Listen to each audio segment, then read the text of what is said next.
Hello, welcome to Split Decision Boxing. This is Ray. I'm just going to talk to you again on the boxing sport and something that's come out over the last few days. Well, in fact, it's been out a couple of weeks now, but I just thought I'm going to comment on it now. So, possibly one of the greatest super middleweight fighters that the UK has ever produced, amongst an era of great fighters, was Nigel Benn. Nigel Benn famously fought some epic battles with Chris Eubank. Very famously had a real brutal bout with McClellan, which was one of the greatest fights I've ever seen. And unfortunately, McClellan ended up severely brain damaged at the end of that. But the thing is, he retired 23 years ago, world champion, etc., etc., etc. And now, at the age of 55, he's coming back after 23 years out of the ring. So, he was 32 when he had his last bout. I admire anyone who steps, I've said it before on previous videos, anyone who steps into that squared ring, steps through the ropes onto the canvas, puts on the gloves and then puts in the gum shield and, faces an opponent who's trying their level best to inflict as much damage on you as possible in order to win a fight. It's a special breed of people that choose to do that.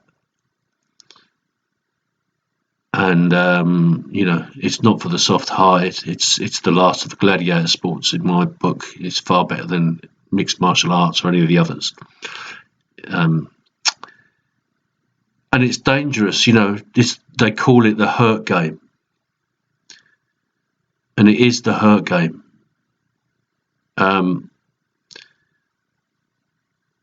So I struggle to think why anyone in their right mind at the age of 55 would want to face another opponent. I know it's easy for people to say, well, there's lots of people that have come, that have done it. George Foreman won a world title at the age of 42 after 10 years out of the ring. It's been done. But why? What is he trying to prove? He says he needs closure. Closure from what? Closure from what? You established yourself, Nigel, as the best, one of the best middleweight fighters in the world at your peak. You were at your peak amongst other great fighters. It weren't as if you were one that stood out alone and didn't really have the competition. You stood out amongst some great fighters. So you've got nothing to prove there. Everyone knows you're a warrior, the Dark Destroyer. We know you can have a row, as we call it, where I'm from. So I just don't get what you need closure from. And what worries me is when somebody feels they have to do it for a mental issue, for something in their mind, in their mindset. That worries me. I worry for their safety, for their well-being. Now the fella he's fighting isn't a youngster. The fella he's fighting is a guy called Sakio Bika, who I think is about 40 years old. But Bika held a world title as recently as 2014, So he's still dangerous. This guy's still dangerous. Now, I've looked at videos. I've seen videos of Ben working out and training in the gym, and there's no doubt about it. For a 55-year-old man, he's fit, right? I'm 56, so he's a year younger than me. I wouldn't want to, I wouldn't want to stand opposite him in the ring or anywhere else for that matter, and get on the wrong side of him. But I'm just an ordinary bloke, I'm just an ordinary chap. I can say that, put me against an equal man, then it's a different story. But, put me against an ex-professional world title holder, wouldn't happen. And, seeing him in the gym, he's fit, there's no doubt about that. He's strong, there's no doubt about that. He's still got the moves. I saw him on the heavy bag.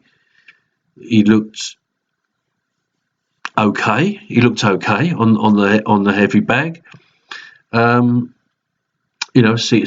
him doing a little bit in the gym. What he didn't have was much speed, to be honest. And at middleweight, speed is a defining factor, and can be a defining factor. And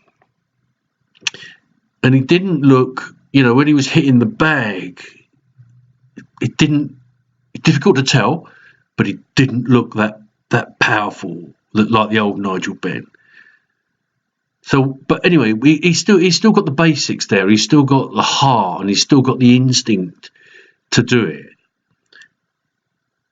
What you have to question is his chin and his body and his brain able to absorb,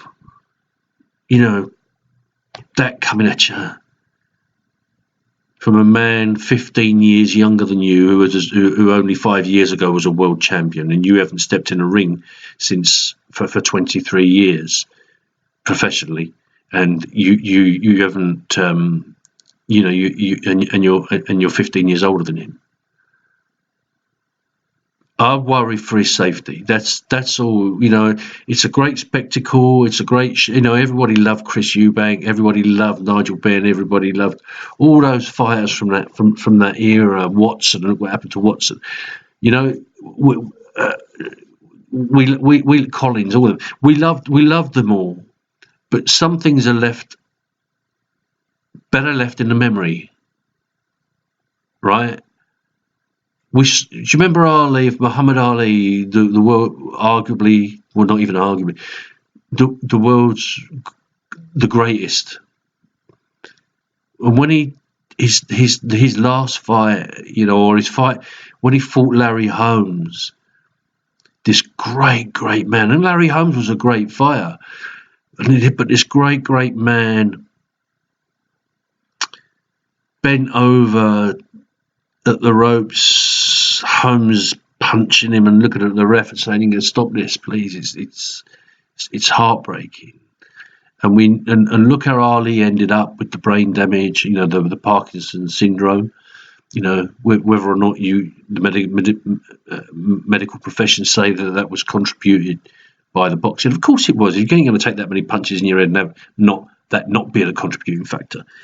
So I just worry for Nigel's health, right? Nigel, you've been there, you've done it, you've got nothing to prove, and I would rather you didn't take this fight. That's just my opinion. And anybody else who of his age that's thinking of stepping back into the ring, you can get your body as fit as you want, but can you get your reflexes? Can you get your mind there? You're going to be slow to react, and my worry is if you get in some sort of trouble, if you get in trouble on the ropes, and this guy's slamming into you, have you got the instinct anymore to either to hold on or to be able to fight your way out of it without getting seriously hurt? I guess you've got your own demons that you've got to exercise, Nigel, and if that's what you've got to do, then go for it. And I'm sure it'll be a sellout. And if it's on TV, millions and millions of people will watch it. I will watch it, but I will watch it possibly like that because I don't want to see you get hurt. There we go. That's my view on the Nigel Benn comeback fight. I hope you like this. Please give it a thumbs up. Please contribute. Please subscribe. Thumbs up, like, comment, and share it amongst your friends. Please do. Thanks very much. This is Ray Peck from Split Decision Boxing.